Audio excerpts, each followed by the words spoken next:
En París conocí un personaje que después de tomar vino estrellaba la botella contra la pared. Tenía una colección de corchos muy grande en su casa.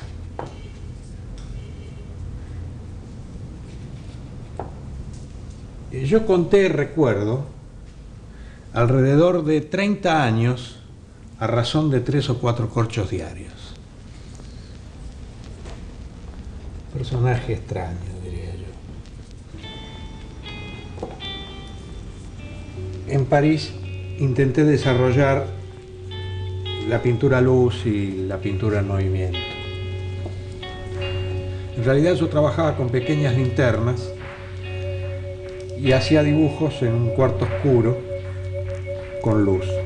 Luego en el revelado aparecían formas a veces inesperadas, ¿no?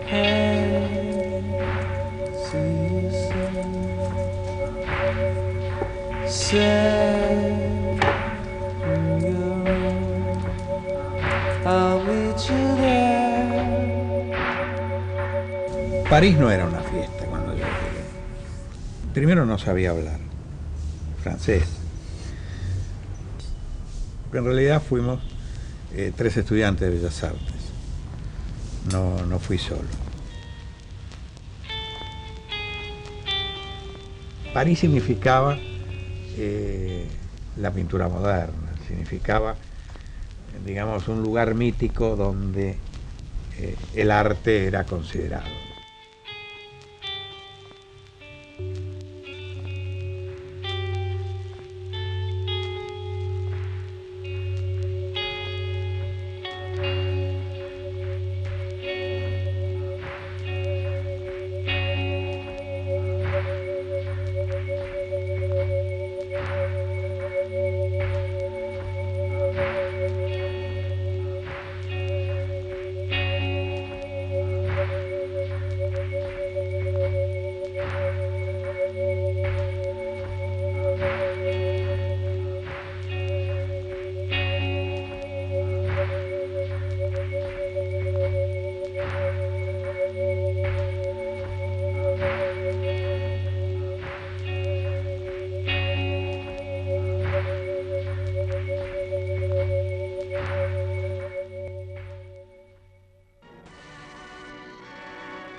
Los primeros recuerdos que yo tengo de mi infancia relacionado al arte es dibujando. Yo abajo de la mesa dibujaba historietas, copiaba historietas.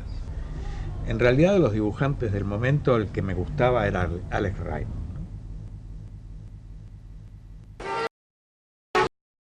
El proyecto de la serie negra en tiempo contemporáneo, que los primeros libros salieron en el 69 también, y entonces yo le pedí a Carlos que hiciera las tapas, y entonces él hizo las tapas de esa serie negra, con una que si uno las mira hoy tienen una perspectiva muy cinematográfica, ¿no? En un sentido son como planos de un film, ¿no? Es como si él hubiera trabajado cada tapa incluso con el cuadrado de la pantalla de cine y hubiera ahí elaborado a partir de ciertas situaciones. Más que como ilustración, me parece que era como si hubiera pensado en un guión, en una especie de realización fílmica de esa historia.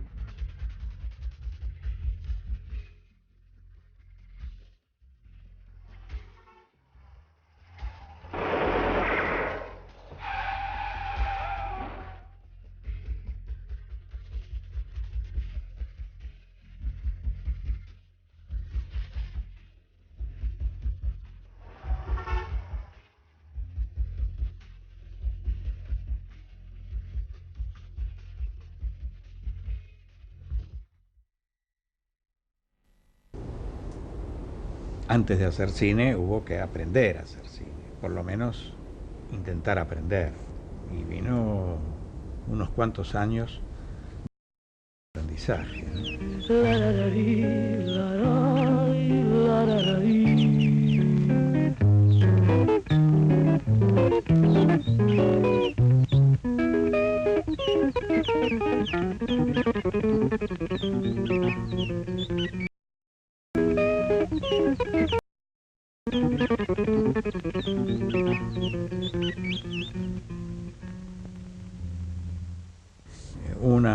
cortometraje y otra un medio, el segundo con argumento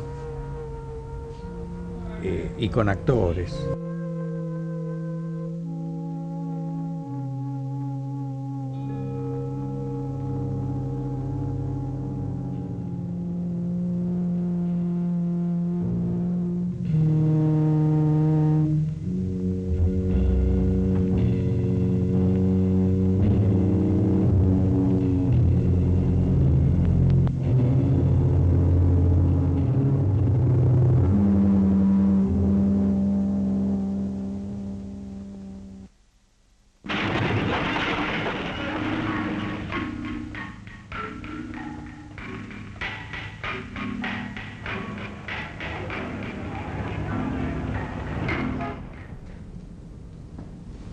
Creo que en general en toda mi obra hay una serie de temas comunes o temas muy recurrentes, ¿no? El movimiento es uno de los temas recurrentes. El cine realmente es esencialmente movimiento, por lo menos yo lo veo así, ¿no? La complejidad del teatro, de la música, la literatura, el movimiento a través de la cámara y el montaje, ¿no? Solucionar técnicamente los problemas de movimiento en la pintura y en la luz eran muy complejos. El cine los tenía resueltos de por sí.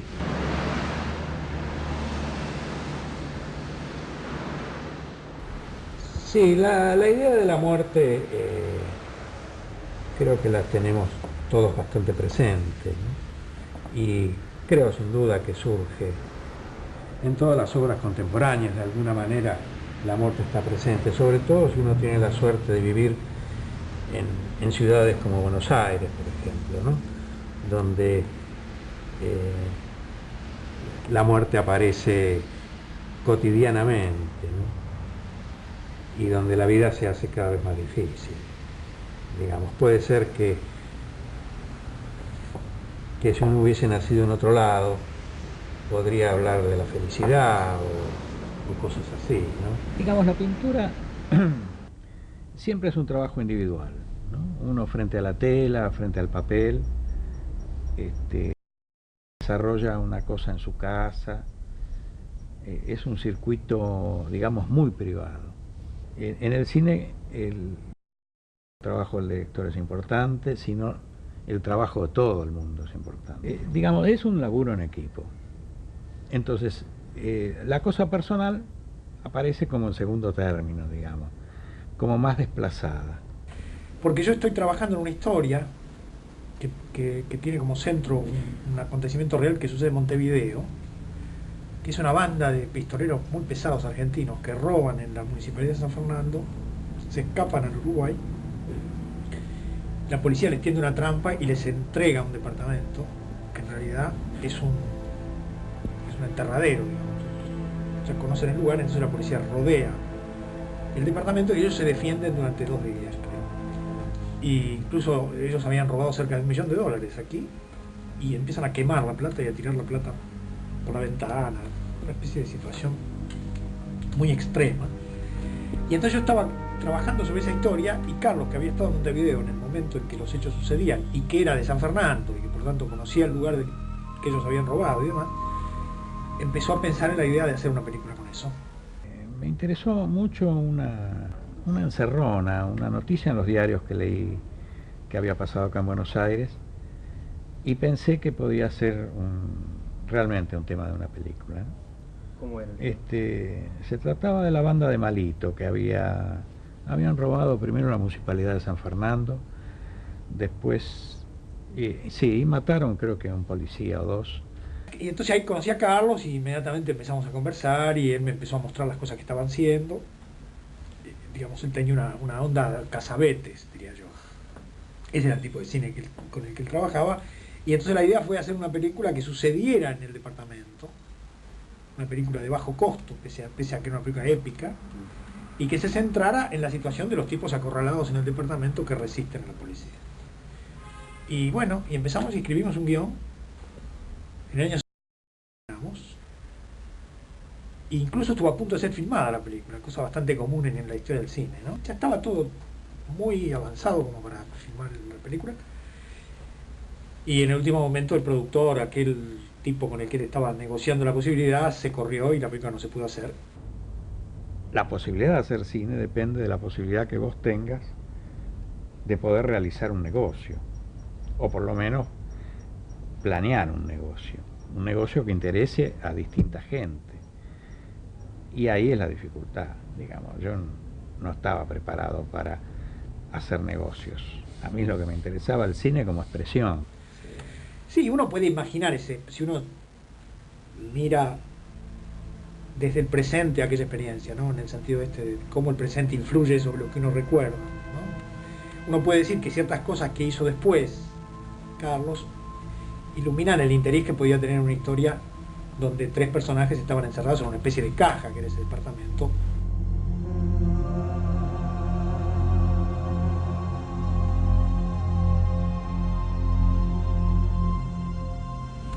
Con una conexión con la realidad que era esa ventana desde la cual se tiroteaban con la policía, como si estuvieran metidos en una especie de sarcófago, porque ellos resisten hasta morir y por fin, incluso para entrar, la policía puso un martillo neumático para hacerles un agujero en el techo, y por fin cuando terminan de hacerles ese agujero, por ahí los matan.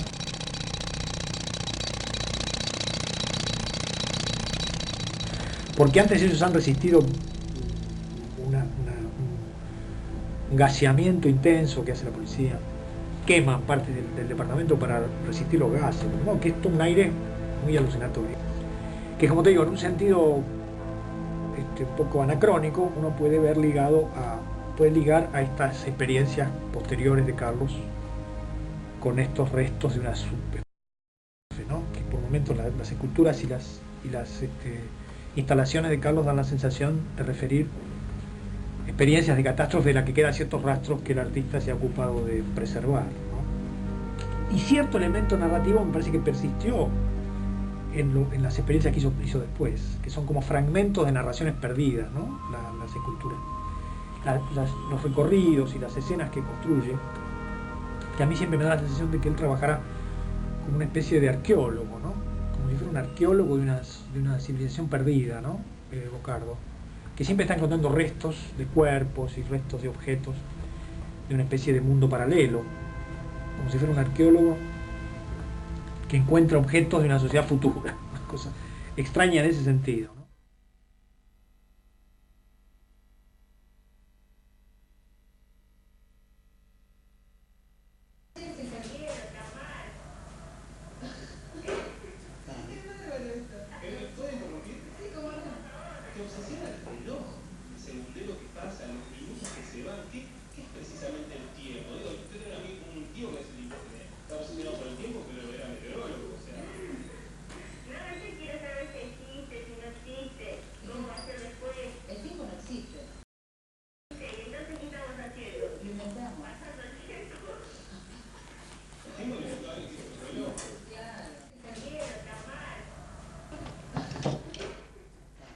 El tránsito de la escultura lo marca la época de la pintura objeto, con las sábanas endurecidas,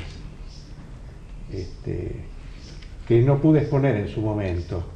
Era el momento de la AAA, en fin. Sin duda uno puede ver en esas esculturas que están como envueltas en sábanas rígidas, en sábanas como almidonadas, digamos, uno puede ver en esas esculturas algo que tenga que ver del orden de lo desaparecido. Cuerpos envueltos en sábanas, sudarios, mortajas. Yo pienso también que ahí había una búsqueda de Carlos para salir del plano. Eran esculturas pinturas, algunas de ellas encerradas en cajas, con el fondo de la caja del plano, el plano del cuadro, del cual emergía una forma humana, un rostro envuelto en este sudario, envuelto en... Sin duda había una cita de la historia presente, es decir, trata de cuerpos torturados de alguna manera, no de cuerpos que han pasado por la tortura policial ni por la tortura de las Fuerzas Armadas, sino torturados en cuanto a sus texturas.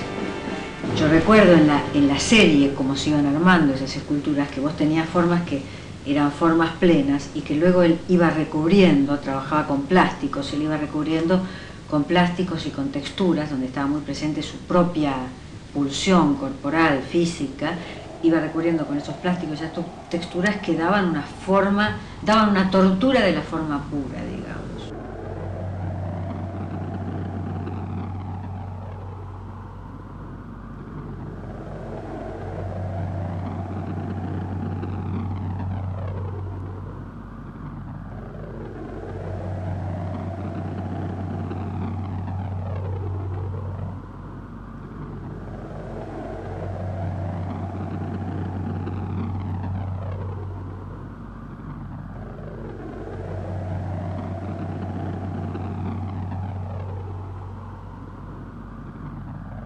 En el 77 hice una exposición de pintura objeto, que había comenzado a trabajar desde el 75. Digamos, me llevó aproximadamente 2 años de trabajo.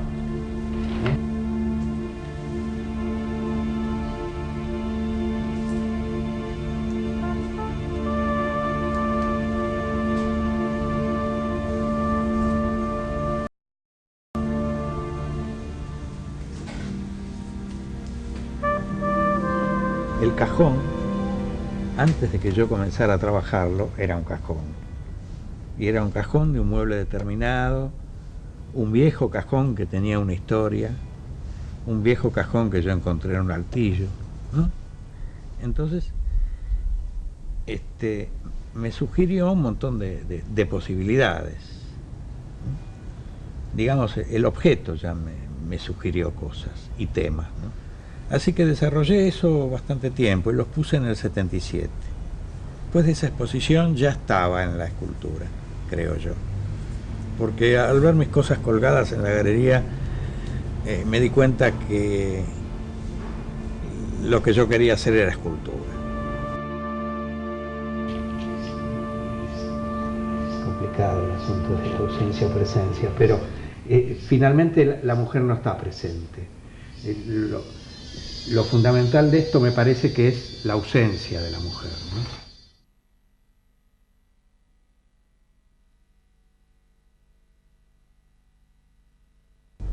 Bueno, la escultura era una cosa nueva para mí y la había visto en la Escuela de Bellas Artes un poco, había modelado, había hecho moldes. El problema de la escultura es el siguiente, que siempre está mediatizado, salvo que uno haga una talla directa en una piedra o en un cacho de madera. Digo, la talla a mí nunca me interesó, así que nunca la desarrollé. Pero el problema de la gente que modela es que uno modela en barro y el barro no se puede exponer porque se rompe, se seca y se cae.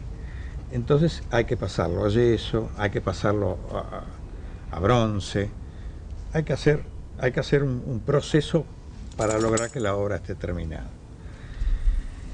El poliéster entonces aparece como un material, primero, de realización, digamos, posible en el taller y de realización individual, no necesito ayudantes. Claro. Un material complicado en la técnica de realización, pero que después ofrece un montón de ventajas. Hice mis primeras esculturas, una de esas es aquella, ¿no? Que creo que es mi tercera prueba.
crear un espacio que pueda ser recorrible y que además la importancia de ese espacio esté dada por una forma de recorrerla, ¿no? Sí, la arquitectura siempre me influenció.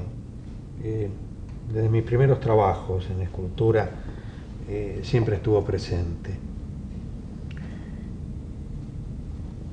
Me interesó más como posibilidad de trabajo en el espacio que como un lugar habitable.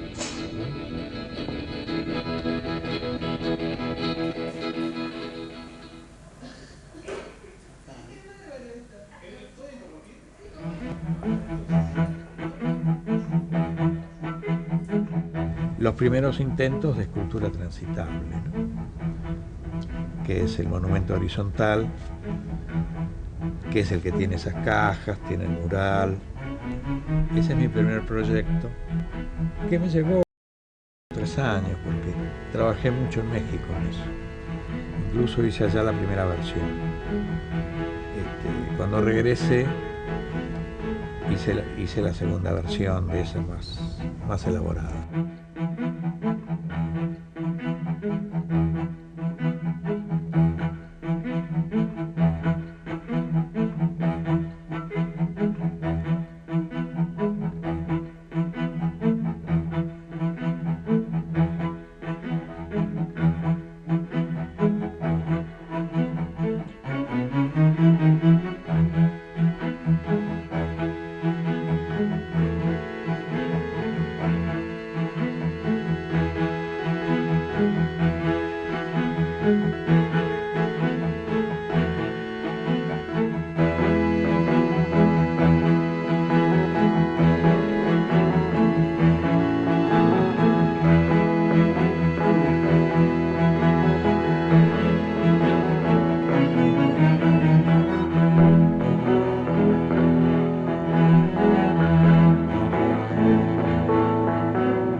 Me gustó mucho esa figura, además me pareció tremenda.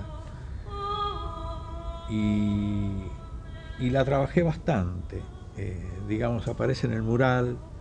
Después estuve viendo que aparece también en toda una serie de sábanas. Me pareció como, digamos, formalmente un elemento que expresaba la muerte finalmente, ¿no?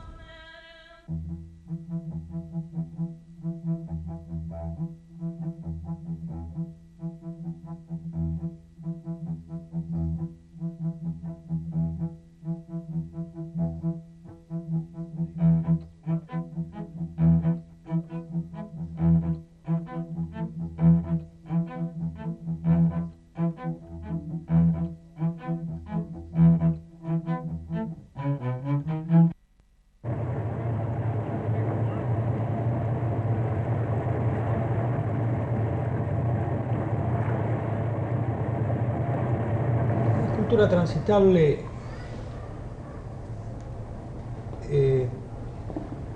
fue algo que yo comencé a desarrollar porque la escultura aislada terminó de interesarme y comencé a interesarme por los conjuntos que pudieran ser recorribles, ¿no? Quizá un poco la influencia de la arquitectura, pero en estructuras no habitables, sino simplemente recorribles.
Recuerdo mi primera experiencia en cine, fue precisamente un personaje que recorría la ciudad. Y la película estaba compuesta por una serie de travelings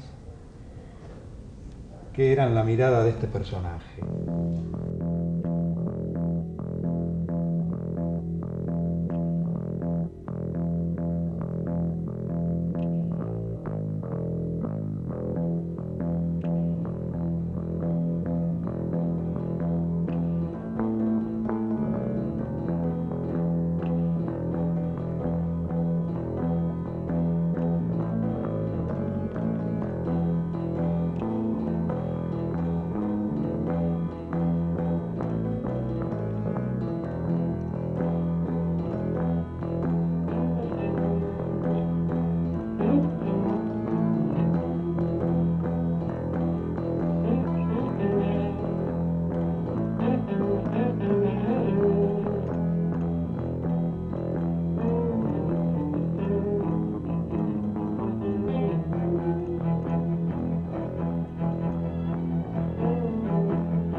En ese momento tuve una gran concentración sobre el trabajo y produje en 2 años realmente una cantidad numerosa de esculturas.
Esta instalación me la encargaron para una Bienal de Arquitectura, aunque en realidad se expuso posteriormente en Jaros.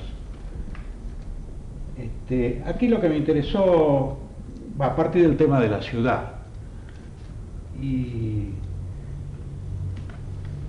partir de formas simples. En realidad era un conjunto de unas 20-24 cajas de este tamaño, pero variaba la altura. Estaban dispuestas de una forma bastante geométrica. Y el único elemento extraño que había en esta instalación, digamos, formalmente era bastante minimal, era el sonido producido por estas 12 radios que estaban ocultas dentro de las cajas.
La instalación aparece finalmente como resolver en un tamaño reducido, como es el espacio de una galería, resolver una escultura transitable. Entonces aparece la instalación como resultado de eso, digamos.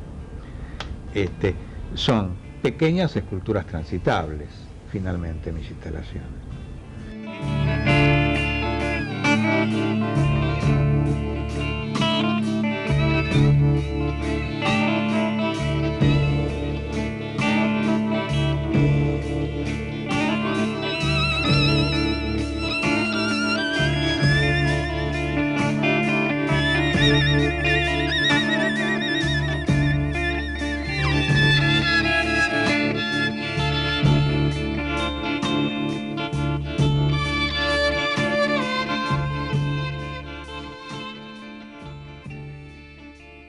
La música es muy difícil de trabajarla, por lo menos a mí me resulta realmente difícil trabajarla en las instalaciones. Es como un elemento ya demasiado completo en sí mismo y que tiene demasiada carga, ¿no? Me interesa más los sonidos aislados o un tipo de música que en el caso de Gandini, fundamentalmente lo que yo tomé fue la voz humana, ¿no? Y de toda la ópera tomé apenas un fragmento que repetí constantemente. La cosa empezó inicialmente porque cuando yo empecé a trabajar con Gandini, la idea de hacer una ópera con La ciudad ausente, me di cuenta que el problema más serio que iba a haber ahí era la representación de la máquina, esa mujer máquina que hay en la novela, y que en la ópera se iba a convertir en el protagonista visible de la historia, y cómo se iba a representar esa figura maquínica de una mujer. Entonces me parece que lo primero que hice fue hablar con algunos amigos plásticos como Carlos Boccardo, como Fermín Eguía, algunos pintores y escultores, para ver si ellos podían encontrar una imagen que permitiera representar esta mujer máquina que iba a estar en el centro de la ópera y cuya imagen iba a ser muy fuerte. Entonces creo que fui a verlo a Carlos con la intención de que él empezara a pensar en esta cuestión. Y él empezó a hacer dibujos y empezó a hacer bocetos de esa máquina. Después la experiencia de la puesta en el Colón y el trabajo de Basaldúa que hizo la escenografía y que resolvió la cuestión de la máquina, hizo que la experiencia de conversación y trabajo con Carlos quedara de lado, y a partir de ahí me parece él siguió adelante con la idea de hacer una exposición con La ciudad ausente y con la novela de Bioy, ¿no? Con La invención de Moreno. Uno de los personajes está enamorado de una imagen, en el caso de Bioy Casares, y en el caso de Ricardo Piglia, con La ciudad ausente, lo que tenemos es una máquina que de alguna manera tiene elementos de esa mujer desaparecida, ¿no? En el fondo, esa máquina es una mujer solitaria que habla constantemente, ¿no? Es un delirio total. Recuperó muchos de los elementos que forman parte de ese mundo lírico que tiene él y encontró algunas soluciones, por ejemplo, lo que terminó por ser lo que sería el laboratorio de Russo, que es el inventor que en la novela inventa de hecho y construye de hecho la máquina, es una solución fantástica que tiene mucho que ver con cosas anteriores de Carlos, con esa manera de trabajar con objetos reales, ciertos objetos del padre de María Inés, creo que son ciertas herramientas y ciertos elementos que tienen que ver con el taller de un artesano, de un ferroviario, creo que era el padre de María Inés. Y algunos de esos objetos él los usa en sus propias esculturas. Siempre me pareció fantástico. Sí, esas dos cosas creo que hablan de sentimientos diferentes, de ausencia, de muertes, ¿no? La mujer de Macedonio, Helena.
el objeto me interesó de otra manera, ¿no? Me interesó porque el objeto crea ficción, ¿no?